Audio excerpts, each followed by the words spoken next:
ٹھیک ہے حسن صاحب. دوسری طرف وزیر اعلیٰ پنجاب مریم نواز نے کہا ہے کہ آگ کا دریا عبور کر کے وزیر اعلیٰ کی کرسی تک پہنچنا پڑا. حالات نے میری ٹریننگ کی ہے, یہ نہیں سننا پڑا کہ نواز شریف کی بیٹی ہوں اس لیے یہاں تک پہنچی ہوں.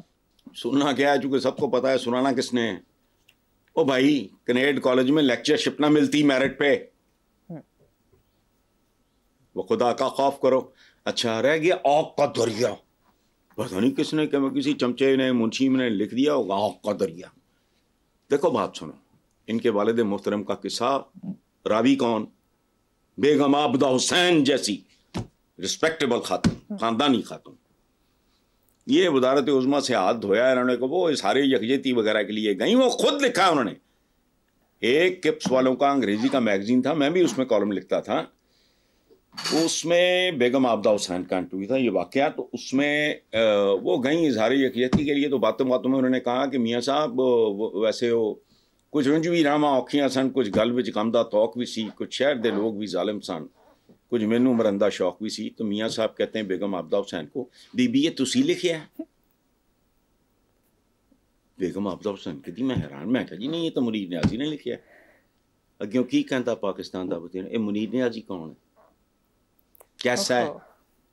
اچھا اب مریم کو پتہ بھی نہیں ہوگا کہ one of the classics Urdu literature میں قرۃ العین کا ناول ہے آگ کا دریا. ان کا تعلق پتہ کس کلاس سے؟ کس سے؟ ذہنی طور پہ, علمی طور پہ, فکری طور پہ, ثقافتی طور پہ. ایک زمانے میں محمد علی شمیم آرا کی ایک بڑی بلاک بسٹر کامیاب فلم تھی, اس کا نام تھا آگ کا دریا. یہ وہ لوگ ہیں, یہ اس ٹائپ کے لوگ ہیں, بے شمار لوگ اس زمانے میں یہ سمجھتے رہے کہ محمد علی شمیم آرا کی وہ فلم جو ہے قرۃ العین حیدر کے ناول آگ کا دریا پہ بنی. اور خدا کی پناہ, میں نے وے بیک ایک نظم لکھی تھی, گوتم نیلمبر ایک کیریکٹر ہے آگ کا دریا کا. وہ سن کے سرور سکھیرا صاحب نے یہ آفرڈ می اے جاب, میں نے کیم انٹو جرنلزم.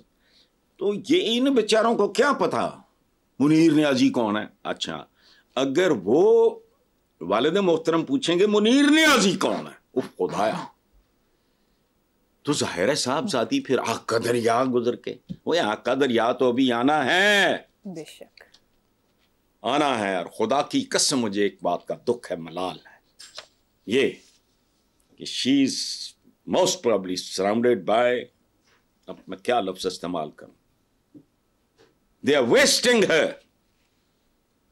یہ جو وردی والا واقعہ ہے نا, سنو میں نے اس پہ کیا کامنٹ کرنا ہے. میں پاک میں جاتا ہوں, اتر ساتھ ہوتا ہے, مجھے بے شمار لوگ اس دن وہ جو کچھ جیسے جیسے تبصرے کر رہے تھے, انکلوڈنگ خواتین, سنت سے تعلق, یہ چیزیں کچھ لوگوں کو کے اندر نفرت, ریزنٹمنٹ کو جنم دیتی ہیں. It was one of those things. لیکن نہیں, وہ چونکہ جو درباری ہیں, واہ واہ واہ سبحان اللہ, جس طرح کی بات کی ہے. اچھا ملایا کہاں سے جا کے اپنی بیٹی کو نہیں مانتا, کوئی شرم حیا کرو یار. سوال گندم جواب چنا, it doesn't make any sense. لیکن ان کی کوئی چیز ہے جو سینس. چلو آگے چلتے ہیں حسن صاحب. سابق وزیر خزانہ اسحاق ڈار کا ایک بیان آپ کے سامنے رکھتی ہوں جو میڈیا میں 30 جون 2023 کو رپورٹ ہوا. انہوں نے کہا آئی ایم ایف سے معاہدہ نہ ہوتا تو ہمارے پاس پلان بی تھا, جبکہ موجودہ وزیر خزانہ محمد اورنگزیب نے 3 روز پہلے بیان دیا کہ آئی ایم ایف کے علاوہ کسی پلان بی کا تصور بھی نہیں کیا جا سکتا. آپ کو دونوں کے بیان میں فرق نظر آتا ہے؟ ہاں فرق نظر آتا ہے, زندگی اور موت کا, زمین اور آسمان کا, دن اور رات کا, جھوٹ اور سچ کا, اندھیرے اور اجالے کا, جہالت کا اور علمیت کا, بالغ نظری بے وقوفی کا, ایک منشی کا, ایک مینیجر کا, ایک اکاؤنٹنٹ کا, ایک اکانومسٹ کا. وہ لب و لہجہ مجھے یاد ہے, جملہ تو واقعی میں بھول گیا تھا. میں تو پھر یوں تو بوں تو پلان بھی. اس نے یہ جو موجودہ وزیر خزانہ ہے, اس نے مخمل کا دستانہ چڑھا کے تھپڑ مارا ہے. کیا کہا میں نے, اس میں فوم بھی ہے تھوڑا سا تاکہ چوٹ, تھپڑ رجسٹر ہو جائے, چوٹ نہ لگے. پلان بھی, یہ بالکل فٹ پاتھیوں والا رویہ ہے. پلان بھی, یہ تو کا دلیل اناؤنس کر رہے ہیں بھائی. اچھا مجھے سارے چیز سے کوئی لینا دینا نہیں.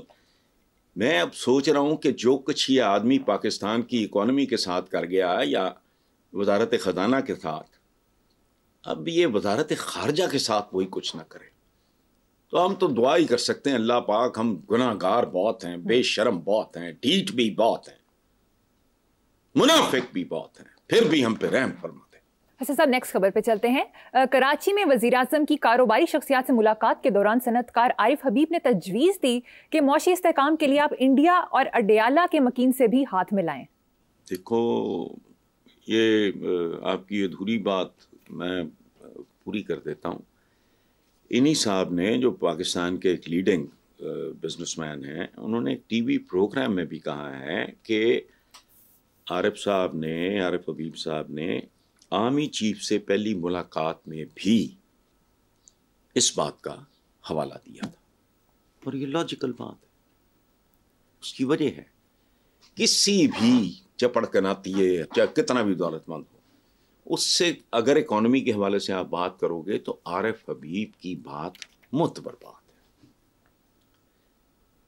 جیسے اگر مجھے کوئی کارڈیولوجسٹ دل کے معاملے میں بات کرے گا وہ معتبر ہوگی، آپ کی بات نہیں ہوگی۔ مجھے کچھ صوفی صاحب کہیں، کوئی عالم فاضل کہے کہ ہارٹ کا، تو میں اس کی تو نہیں سنوں گا، میں پاگل ہوں۔ تو معیشت کو زندہ رکھتے ہیں یہ ریڑھ کی ہڈیاں ہیں عارف حبیب جیسے لوگ۔ اینڈ آئی ایم 100% شیور عارف حبیب کا کیا لینا دینا ہے عمران خان کے ساتھ یا انڈیا کے ساتھ۔ اور ایک بات میں اور بتاؤں، ہمیں مار پڑ رہی ہے منافقت کی اور جہالت کی۔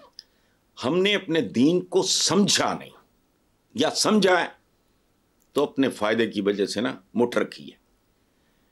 دیکھو حضور کا پڑوسیوں کے بارے میں کیا رویہ تھا کہ ایک وقت آیا کہ صحابہ اس سوچ میں پڑ گئے کہ شاید نوبت یہاں تک آ جائے کہ پڑوسی کا جائیداد میں بھی حصہ ہو۔ سبحان اللہ۔ اچھا اس کو تھوڑا پھیلا کے دیکھو،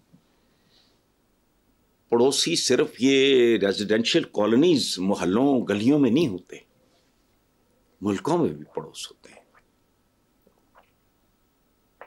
اگر اس حوالے سے دیکھو، مثلا میں دین کی اپنی انٹرپریٹیشن ہے، میں تو عالم و شالموں میں بلی بھی نہیں کرتا، عالم تو ہوتا ہی کوئی نہیں۔ او بھائی مجھے تو بال کاٹنے کے لیے نائی چاہیے، آنکھ میں کچھ ہو جائے تو آئی اسپیشلسٹ کے بھاگوں گا، دانت کو ہو جائے تو ڈینٹسٹ کے پاس جاؤں گا۔ جو میں کھانا کھاتا ہوں میں خود بنا ہی نہیں سکتا، جو کپڑا پہنا ہے خود بنا نہیں سکتا، سی نہیں سکتا۔ عالم کس بات کا؟ عالم صرف رب العزت، خالق و مالک و رازق کائنات، اس کے علاوہ کوئی عالم شالم نہیں۔ میں دین کی اپنی انٹرپریٹیشن کرتا ہوں۔ پڑوسی کے حقوق ہے نا، یہ بھارت بھی پڑوسی ہے، افغانستان بھی پڑوسی ہے، جو پڑوس کو ذرا ری ڈیفائن کر کے دیکھو۔ تو اگر عارف حبیب نے یہ بات کی ہے تو ان کی کوئی رشتہ داری ہے انڈینز کے ساتھ؟ مسلمان ہیں ماشاءاللہ، انڈسٹریلسٹ ہیں یا ٹریڈر ہیں، جو بھی ہیں کاروباری ہیں، وہ جانتے ہیں۔ اچھا پاکستان کی جو صورتحال ہے، سٹیبلٹی نام کی کوئی چیز موجود ہی نہیں ہے، انپریڈکٹیبل ہر چیز، لوگوں کو کل کا بھروسہ نہیں ہے، تو ان حالات میں کون سی اکانومی؟ اور یہ ہونی بھی نہیں۔ اور ایک اور بات میں آپ کو بتاؤں، یہ ڈبیٹ اس ملک میں ہونی چاہیے کہ اخلاقیات اور اقتصادیات کا باہمی تعلق کیا ہے، کس کو پہلے ٹھیک کرنا چاہیے۔ یہ پہلے مرغی پہلے انڈا والی سچویشن ہے کہ آپ کی اخلاقیات کا لیول اوپر ہوگا تو آپ کی معاشیات اٹھے گی، یا آپ کی اقتصادیات پہلے بہتر ہوگی تو پھر آپ کی اخلاقیات اٹھے گی۔ یہ جو بھی ہے، لیکن یار ڈھنگ کی بات ہوتی کوئی نہیں۔ پولیس کی وردی پہن لو، اچھا موٹر سائیکل ہے راڈ ٹھوک دو، یار what kind of a governance is this? Pakistan جیسا ملک گورننس کیسے ہو رہی ہے وردی پہن کے؟ سبحان اللہ، صدقے جاواں، کل کسٹم دی پالنا، لیکن وہ خیر فیڈرل محکمہ وہ نہیں پان دیں گے۔